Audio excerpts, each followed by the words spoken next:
Yeah, to make a living as an artist, I hate to say this, but you don't go to college to become an artist, to learn the art.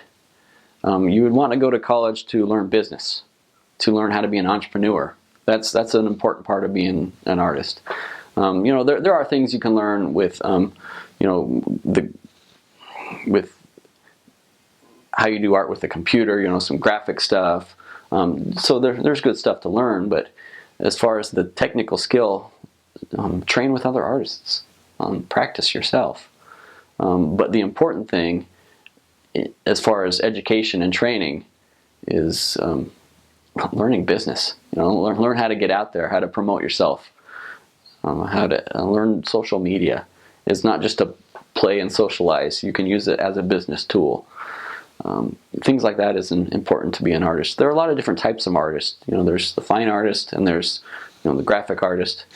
I remember when I was a kid, eating a bowl of Cheerios and looking at the box of Cheerios and noticing that each Cheerio on that box was the same photograph that was just placed in a different place. And I thought, hey, an artist made this box. I can be an artist. Because people told me you can't really be an artist, but there are a lot of artists out there. There's a lot of jobs. It just depends on what you want to do with it. So yeah, there's a lot of skill you can learn. But when you're in college, focus on the business, the advertising, the business side of it. I think you'd be more successful as an artist.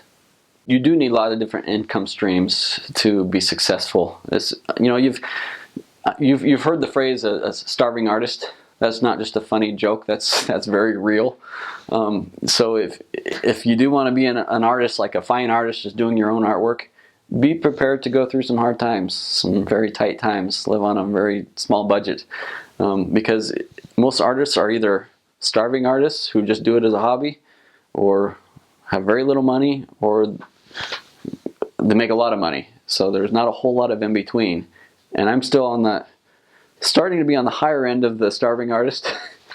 So, but I hope to make money in the future. But for now I'm happy though. So, but yeah, I've taught art classes. I sell art online through my own website. I work with a couple different publishers now who sell it in different stores. They print it, they manufacture it, and they give me commission on what sells. So that's a big blessing for me, because for a lot of time I just tried to sell on my own little art shows, but that keeps it small town, that keeps it small time in just your local area. So I figured the whole world's out there, so I start focusing on the internet. So speaking financially, sales and art, then that would be smart to do, but it's also smart for other reasons, for just getting your message out there.